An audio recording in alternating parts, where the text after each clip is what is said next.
വെന്നെ flight words എന്ന ഡ്രാമയുടെ 15ാമത്തെ എപ്പിസോഡിന്റെ തുടക്കത്തിൽ rank school transfer ആകുകയാണ് എന്നുള്ള കാര്യം ഖുറാൻ അവന്റെ അമ്മയിൽ നിന്ന് അറിയുന്നു. അവൻ അതിനെക്കുറിച്ച് അടുത്ത ദിവസം ഫ്രണ്ട്സിനോട് പറയുന്നുമുണ്ട്. റാങ്ക് ഇത് കാരണമായിരിക്കണം കഴിഞ്ഞ കുറേ ദിവസമായി ആകെ അസ്വസ്ഥനായിരിക്കുന്നത്. അവൻ ഇതുവരെ നമ്മളോടും അതിനെക്കുറിച്ച് പറഞ്ഞില്ലല്ലോ എന്നൊക്കെ ഖുറാൻ പറയുന്നു. സായിയോട് പറഞ്ഞു കാണണം, അതുകൊണ്ടായിരിക്കണം അവൾ കഴിഞ്ഞ കുറച്ച് ദിവസങ്ങളെ ആകെ മൂഡ് ഓഫ് ആയിരിക്കുന്നത്. ഞാൻ കരുതിയത് അവൾ ആരുമായി വഴക്കിട്ടുമെന്നാണ്. ഇതിനെക്കുറിച്ച് ചിന്തിച്ചായിരിക്കും അവളുടെ വിഷമം. അവളെ സമാധാനിപ്പിക്കാനായി എന്തെങ്കിലും വഴി കണ്ടുപിടിക്കണമെന്ന് പറഞ്ഞുകൊണ്ട് ജിയ അവിടെ നിന്ന് പോകുന്നു. അന്ന് വൈകിട്ട് വീട്ടിലേക്ക് പോകുമ്പോൾ ജിയ അതിനെക്കുറിച്ച് സായിയോട് സംസാരിക്കുന്നു.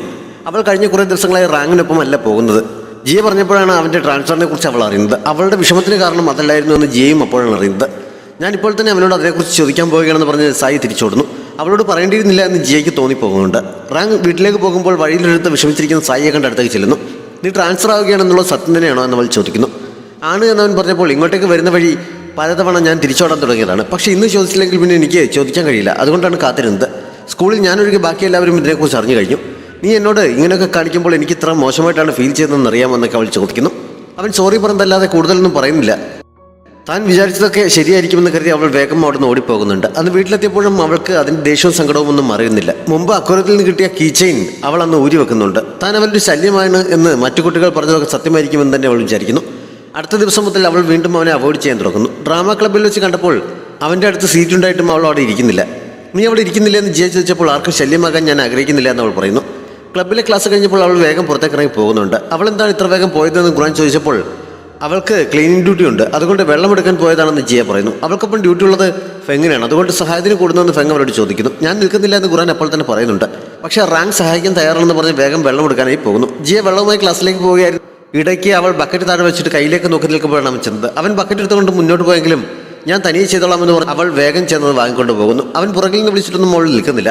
വൈകിട്ട് വീട്ടിലേക്ക് പോകുമ്പോഴും അവർക്കൊപ്പം പോകാതെ അവൾ നേരത്തെ തന്നെ പോകുന്നു. അവൾക്ക് അടുത്തിടെ എന്ത് പറ്റിയെന്ന് ഫെങ് എല്ലാവരോടും ചോദിക്കുന്നുണ്ട്. ആ സമയത്താണ് അവൾ സ്കൂൾ ഗേറ്റിനടുത്ത് ഒരു പയ്യൻ്റെ കയ്യിലേക്ക് ബാഗ് നൽകിയിട്ട് അവനൊപ്പം പോകുന്ന അവർ കണ്ടത്. അവനാണെങ്കിൽ യൂണിഫോമും ധരിച്ചിട്ടില്ല. ഈയിടെ വേറെ സ്കൂളിലെ കുട്ടികളൊക്കെ വൈകുന്നേരം യൂണിഫോം ഇടാതെ ഇവിടെ വന്ന് പെൺകുട്ടികളുമായി ഫ്രണ്ട്ഷിപ്പ് കൂടാൻ ശ്രമിക്കുന്നുണ്ട് എന്ന് ക്ലാസ്സിലെ വേറെ കുട്ടികൾ പറയുന്നത് കേട്ടിരുന്നു. അങ്ങനെ ആരെങ്കിലും ആയിരിക്കുമെന്ന് ജിയ അപ്പോൾ പറയുന്നു. അവർ ഒരുമിച്ച് പോകുന്നത് കണ്ടപ്പോൾ തന്നെ റാങ്ക് ആകെ അസ്വസ്ഥനായിരുന്നു. അതിൻ്റെ കൂട്ടത്തിലാണ് അവൾ ഇങ്ങനെ കൂടി പറഞ്ഞത്. വീട്ടിലെത്തിയിട്ട് പോലും അവൻ്റെ സമാധാനവും കിട്ടുന്നില്ല. കുടിക്കാൻ ഒരു ഗ്ലാസ്സിലേക്ക് വെള്ളം ഒഴിച്ചുകൊണ്ട് നിന്ന് അവൻ അത് നിറഞ്ഞൊഴുകുന്നത് അറിയുന്നത് പോലുമില്ല. അങ്കിൾ വിളിച്ചപ്പോഴാണ് അവന് പരിസരബോധം വന്നത്. വേഗം മേശപ്പുറത്ത് വീണ വെള്ളമൊക്കെ തുടച്ചിട്ട് എന്താ വാങ്ങാനായി അടുത്തുള്ള ഷോപ്പിലേക്ക് പോകാൻ തുടങ്ങുന്നു. അപ്പോഴും പേഴ്സ് എടുക്കാൻ അവൻ മറക്കുന്നുണ്ട്. അങ്കിൾ ഓർമ്മിച്ചപ്പോഴാണ് അത് എടുത്തുകൊണ്ട് പോയത്. ഇവനിത് എന്തു പറ്റിയെന്ന് അങ്കിൾ സംശയിക്കുന്നു. സായിയെ വിളിച്ചുകൊണ്ട് പോയത് അവളുടെ കസിനായിരുന്നു. അവൻ മറ്റൊരു സ്കൂളിൽ നിന്ന് ട്രാൻസ്ഫറായി ഇപ്പോൾ ഇവിടേക്ക് വന്നിരിക്കുകയാണ്. ട്രാൻസ്ഫർ ആകുന്ന വിവരം നീ ഫ്രണ്ട്സിനോടൊക്കെ പറഞ്ഞിരുന്നു എന്ന് അവൾ അവനോട് ചോദിക്കുന്നു. മിക്കവാറും എല്ലാ ഫ്രണ്ട്സിനോടും പറഞ്ഞിരുന്നു, ഒരാളോട് മാത്രം പറഞ്ഞില്ല. അടുത്ത ക്ലാസ്സിലുള്ള ഒരു പെൺകുട്ടി എൻ്റെ പുറകെ നടന്ന് ശരിക്ക് ശല്യം ചെയ്യുന്നുണ്ടായിരുന്നു. അവളോട് മാത്രം ഞാൻ ഇതിനെക്കുറിച്ച് പറഞ്ഞില്ല. പറഞ്ഞാൽ പിന്നെ അവൾ നിർത്താതെ ഓരോന്ന് ചോദിച്ചുകൊണ്ട് ശല്യപ്പെടുത്തിക്കൊണ്ടിരിക്കും. മാത്രമല്ല അവധിയുള്ളപ്പോഴൊക്കെ എന്നെ കാണാൻ വരും. അതുകൊണ്ട് അവളെ അറിയിക്കാതെയാണ് ഞാൻ വന്നതെന്ന് പറയുന്നു. അതുകൂടി കേട്ടപ്പോൾ അവൾക്ക് ശരിക്കും ദേഷ്യം വരുന്നു. റാങ്കും ഇതേപോലെ തന്നെ ആവും ചിന്തിക്കുന്നതെന്ന് അവൾ കരുതുന്നു. ആ ദേഷ്യത്തിൽ അവൻ്റെ മുന്നിലിരുന്ന ഫുഡ് നീ കഴിക്കേണ്ടതെന്ന് പറഞ്ഞ് അവൾ എടുത്തു മാറ്റുന്നുണ്ട്. ആ സമയത്താണ് റാങ്കും അതേ ഷോപ്പിലേക്ക് തന്നെ വന്നത്. മുമ്പൊരു തവണ അവനും അവളും കൂടി അവിടെ ഇരുന്ന് ഇതേപോലെ കഴിച്ചിരുന്നല്ലോ. ഇപ്പോൾ ഇത് കണ്ടപ്പോൾ അവനതാണ് ഓർമ്മ വന്നത്. സായി നിനക്ക് ഞാൻ കഴിക്കാൻ തരില്ല എന്ന് പറഞ്ഞ് അവനുമായി പിടിവിൽ നടത്തുകയാണ്. റാങ്ക് വേഗം അവളെ വിളിച്ചുകൊണ്ട് അകത്തേക്ക് ഓടിച്ചെന്നിട്ട് മറ്റേ പയ്യനോട് നീ അവളെ ശല്യപ്പെടുത്തുകയാണെന്ന് ചോദിച്ച് ദേഷ്യപ്പെടുന്നു. ഞാൻ അവളൊന്നും ചെയ്തില്ല, അവളാണ് എന്നെ ഉപദ്രവിച്ചുകൊണ്ടിരിക്കുന്നത് എന്ന് കസിൻ പറയുന്നു. റാങ്ക് അവളെ വീട്ടിൽ കൊണ്ടുവിടാമെന്ന് പറഞ്ഞെങ്കിലും നിനക്കൊരു ശല്യമാകാൻ ഞാൻ ഉദ്ദേശിക്കുന്നില്ല എന്ന് പറഞ്ഞ് അവൾ കസിനെ വിളിച്ചുകൊണ്ട് അവിടെ നിന്ന് പോകുന്നു. റാങ്ക് ശരിക്കും അസ്വസ്ഥനാകുന്നുണ്ട്. വീട്ടിലേക്ക് നടക്കുമ്പോൾ റാങ്കിനെ കുറിച്ച് കസിൻ അവളോട് ചോദിക്കുന്നു. ക്ലാസ്മേറ്റ് മാത്രമാണ് എന്നാണ് അവൾ പറഞ്ഞത്. അവൻ വെറും ഒരു ക്ലാസ്മേറ്റും ആണെന്ന് തോന്നുന്നില്ല. അവൻ്റെ എക്സ്പ്രഷൻ നീയും കണ്ടതല്ലേ, ഞാൻ നിന്നെ ഉപദ്രവിക്കുകയാണെന്ന് കരുതിയാണ് അവൻ ഇടപെട്ടതെന്നൊക്കെ കസിൻ അവളോട് പറയുന്നു. അത് ചിലപ്പോൾ അവന് മറ്റുള്ളവരെ സഹായിക്കാനുള്ള ടെൻഡൻസി കൊണ്ടുള്ളതായിരിക്കണം എന്നവൾ പറഞ്ഞപ്പോൾ നിനക്ക് ആമ്പിളറുടെ സ്വഭാവം ശരിക്കും അറിയാൻ വൈകിട്ടാണ് എന്ന് പറയുന്നുണ്ട്. അന്ന് രാത്രി അതിനെക്കുറിച്ച് ചോദിക്കാൻ അവൾ റാങ്കിന് മെസ്സേജ് അയക്കാൻ തുടങ്ങിയതാണെങ്കിലും പിന്നീട് വേണ്ടത് വെക്കുന്നു. അവന് രാത്രി ഫോൺ എടുത്ത് വെച്ച് കുറേ സമയം അവളെ വിളിക്കണം വേണ്ടെന്ന് ചിന്തിക്കുന്നുണ്ട്. അടുത്ത ദിവസം അവർ എല്ലാവരും കൂടി സ്നാക്സ് വാങ്ങാൻ നിന്നപ്പോൾ സായിയെ കാണാത്തതുകൊണ്ട് അവൾ എവിടെ എന്ന് ഫെങ് അന്വേഷിക്കുന്നു. അവളുടെ കസിൻ നമ്മുടെ സ്കൂളിലേക്ക് ട്രാൻസ്ഫറായി വന്നിട്ടുണ്ട്. ഈ സെമസ്റ്റർ അവൻ ഇവിടെയാണ് പഠിക്കാൻ പോകുന്നത്. സായി അവനെ സ്കൂളൊക്കെ ചുറ്റി നടന്ന് കാണിച്ചു കൊടുക്കാൻ വേണ്ടി പോയിരിക്കുകയാണ്. ഇന്നലെ സ്കൂളിൻ്റെ മുൻവശത്ത് വെച്ച് നമ്മൾ കണ്ടതും അവനെയാണ്. ഇന്നലെ കണ്ടപ്പോൾ എനിക്ക് മനസ്സിലായില്ല എന്നൊക്കെ ജിയ അവരോട് പറയുന്നു. അതവളുടെ കസിനാണെന്ന് അറിഞ്ഞപ്പോൾ റാങ്കിനുണ്ടായ ആശ്വാസം ചില്ലറയല്ല. അവൻ്റെ മുഖത്ത് അറിയാതെ ഒരു ചിരി വരുന്നു. ഖുറാൻ ശ്രദ്ധിച്ച് കാരണം തിരക്കുന്നുണ്ടെങ്കിലും ഒന്നുമില്ല എന്ന് പറഞ്ഞ് അവൻ ഒഴിഞ്ഞു മാറുന്നു. അന്ന് വൈകിട്ട് അവൻ ബസ്സിൽ കയറിയപ്പോൾ അവൾ ബസ്സിലുണ്ട്. അവളുടെ അടുത്തുള്ള സീറ്റ് ഒഴിഞ്ഞിടക്കുകയായിരുന്നതിനാൽ അവൻ അവിടെ തന്നെയാണ് ചെന്നിരുന്നത്. പക്ഷേ ബസ്സിൽ വെച്ച് അവൾ അവനോടൊന്നും മിണ്ടുന്നില്ല. ഇറങ്ങിയപ്പോഴും അവൾ പോകാൻ തുടങ്ങിയെങ്കിലും അവൻ പുറകിൽ നിന്ന് വിളിച്ചിട്ട് അടുത്തേക്ക് ചെന്ന് അവൾ ദേഷ്യം പിടിപ്പിച്ചതിന് സോറി പറയുന്നു. നിനക്കൊരു ശല്യമാകേണ്ടതെന്ന് കരുതിയാണ് ഞാൻ ഒഴിഞ്ഞു മാറിപ്പോയിക്കൊണ്ടിരുന്നത് എന്ന് അവൾ പറഞ്ഞപ്പോൾ നീ ഒരു ശല്യമായിട്ട് എനിക്ക് ഇതുവരെ തോന്നിയിട്ടില്ല എന്ന് അവൻ പറയുന്നു. എങ്കിൽ പിന്നെ നീ എന്നോട് മാത്രം എന്താണ് നിന്റെ ട്രാൻസ്ഫറിൻ്റെ കാര്യം പറയാതിരുന്നെന്ന് അവൾ ചോദിക്കുന്നു. ഞാൻ അതിനെക്കുറിച്ച് ആരോടും പറഞ്ഞിട്ടില്ല, നിന്നോട് ആദ്യം പറയണമെന്നാണ് ഞാൻ കരുതിയത്. പക്ഷേ എങ്ങനെയത് പറയണമെന്നറിയാതെ ആകെ കൺഫ്യൂഷനായിരുന്നു എന്നൊക്കെ അവൻ പറയുന്നു. എന്തിനാണ് കൺഫ്യൂഷൻ ആകുന്നതെന്ന് അവൾ ചോദിച്ചപ്പോൾ നീ എനിക്ക് വെറും ഒരു ഫ്രണ്ടല്ല, വളരെ സ്പെഷ്യൽ ഫ്രണ്ടാണെന്ന് അവൻ പറയുന്നുണ്ട്. അടുത്ത സെമസ്റ്ററിലാണ് അവൻ പോകുന്നതെന്ന് അറിഞ്ഞപ്പോൾ എന്തായാലും കുറച്ച് മാസങ്ങൾ കൂടി ഉണ്ടല്ലോ എന്ന് അവൾ ആശ്വസിക്കുന്നു. അവളുടെ പിണക്കം കുറച്ച് കുറയുന്നുണ്ട്, എന്നാലും പൂർണ്ണമായിട്ടും അങ്ങോട്ട് മാറുന്നില്ല. മുന്നോട്ട് ചെന്നപ്പോൾ അവളുടെ ദേഷ്യം കുറയ്ക്കാൻ എന്ത് ചെയ്യണമെന്ന് ചോദിക്കുന്നുണ്ട്. എൻ്റെ മുന്നിൽ ക്യൂട്ടായി കാണിക്കാമെങ്കിൽ ഞാൻ പിണക്കമൊക്കെ മറക്കാമെന്ന് അവൾ പറയുന്നു. എങ്ങനെയാണ് ചെയ്യേണ്ടതെന്ന് അറിയില്ല എന്നവൻ പറഞ്ഞപ്പോൾ അവൾ കാണിച്ചു കൊടുക്കുന്നുണ്ട്. മടിച്ചു പഠിച്ചാണെങ്കിലും അവനും അതേപോലെ ചെയ്യുന്നു. സായി കുറച്ച് ചിരിക്കുന്നുണ്ട്. അങ്ങനെ പിണക്കമൊക്കെ മാറി രണ്ടുപേരും സന്തോഷത്തോടെയാണ് വീട്ടിലേക്ക് പോയത്.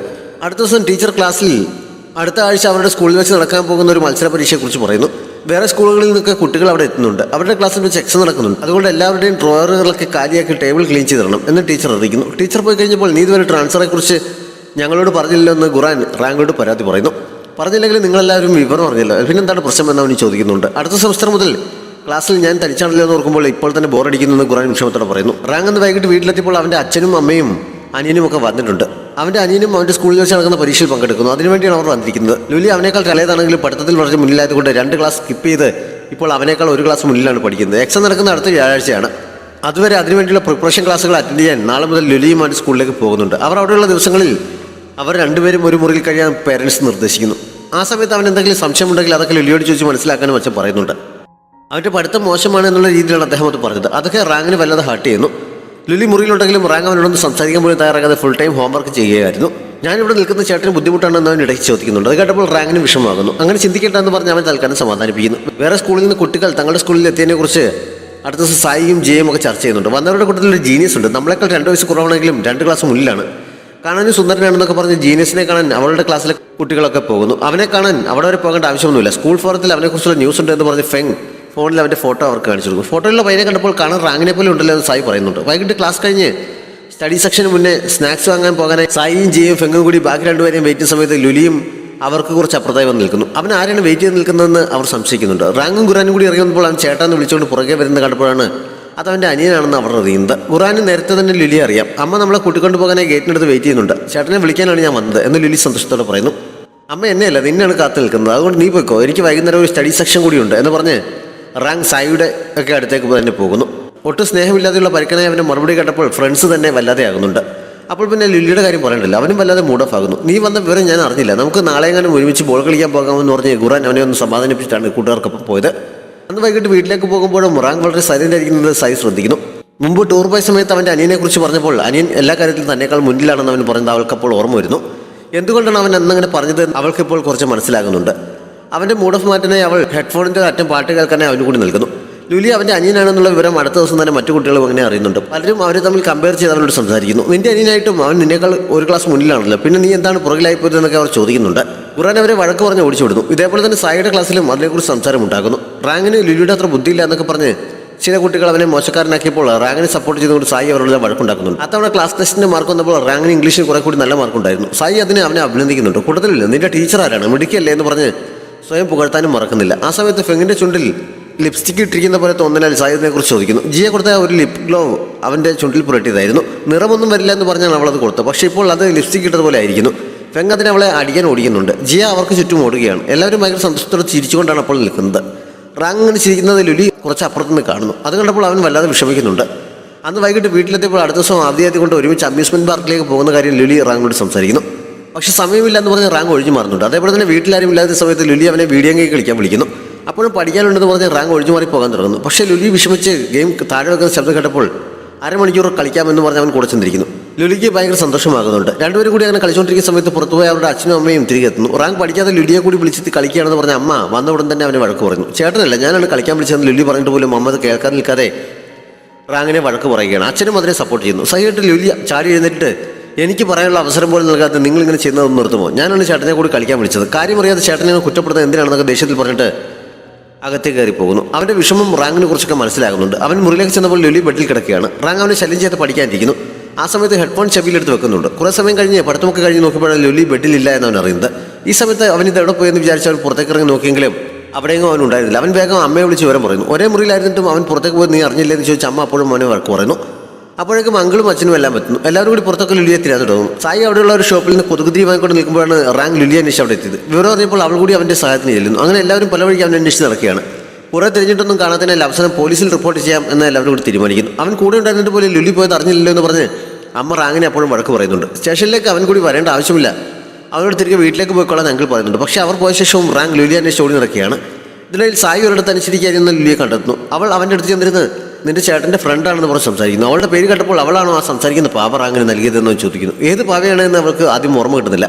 ഓർമ്മ വന്നപ്പോൾ റാങ് അതുപോലെ നിന്നോട് പറഞ്ഞു എന്നവൾ ചിരിച്ചുകൊണ്ട് ചോദിക്കുന്നു. ചേട്ടൻ പറയുന്നതല്ല, മുറിയിലിരിക്കുന്ന കണ്ടപ്പോൾ ഞാൻ എടുത്തു നോക്കി അറിഞ്ഞതാണ്. ചേട്ടൻ എന്നോട് ഇങ്ങനെയുള്ള കാര്യങ്ങളൊന്നും സംസാരിക്കാറില്ല. ഇവിടേക്ക് വരുന്നെന്ന് പറഞ്ഞപ്പോൾ എൻ്റെ ഏറ്റവും വലിയ സന്തോഷം ചേട്ടൻ്റെ ഒപ്പം കുറച്ച് ദിവസം നിൽക്കാമല്ലോ എന്നായിരുന്നു. കുട്ടിക്കാലം മുതലേ എൻ്റെ റോൾ മോഡൽ ചേട്ടനായിരുന്നു. ചെറുപ്പത്തിൽ എനിക്ക് ഷൂലേസ് കെട്ടാൻ അറിയാമായിരുന്നില്ല. അന്ന് എനിക്കത് കെട്ടിത്തന്നിരുന്നതും വൈകുന്നേരം സ്കൂൾ വിട്ട് പോകുമ്പോൾ അതിനെ കൂട്ടിക്കൊണ്ട് പോകാൻ കാത്തു നിന്നിരുന്നതൊക്കെ ചേട്ടനാണ്. ചിലപ്പോഴൊക്കെ ചേട്ടൻ്റെ പോക്കറ്റ് മണി കൊണ്ട് എനിക്ക് ലോലിപ്പോപ്പ് വാങ്ങി തരാറുമുണ്ടായിരുന്നു. ഞങ്ങൾ തമ്മിൽ 1 വയസ്സിൻ്റെ വ്യത്യാസമേ ഉള്ളൂ. പക്ഷേ അന്ന് തന്നെ ചേട്ടൻ ഒരുപാട് മിടുക്കനാണെന്ന് എനിക്ക് തോന്നിയിരുന്നു. അതുകൊണ്ട് തന്നെ ഞാൻ ചേട്ടൻ്റെ ഫാനായിരുന്നു. പിന്നീടാണ് കാര്യങ്ങളൊക്കെ മാറി മറിയാൻ തുടങ്ങിയത്. ഞങ്ങൾ തമ്മിൽ ഓരോന്നും എല്ലാവരും താരതമ്യം ചെയ്യാൻ തുടങ്ങി. അറിയാതെയാണെങ്കിലും ഞാനും അതിൽ പങ്കാളിയിട്ടുണ്ട്. ചേട്ടൻ എന്നോട് എന്തെങ്കിലും സംശയം ചോദിക്കുമ്പോൾ എനിക്കത് അറിയാമല്ലോ എന്നോർത്ത് ഞാൻ വളരെയധികം സന്തോഷിച്ചിരുന്നു. പക്ഷേ ഇങ്ങനെയുള്ള കമ്പാരിസൺ ചേട്ടൻ്റെ മനസ്സിനെ ബാധിക്കുന്ന ആരും ശ്രദ്ധിച്ചില്ല. എൻ്റെ ഫീലിങ്സിനെ കുറിച്ചും ആരും ചിന്തിച്ചിട്ടില്ല.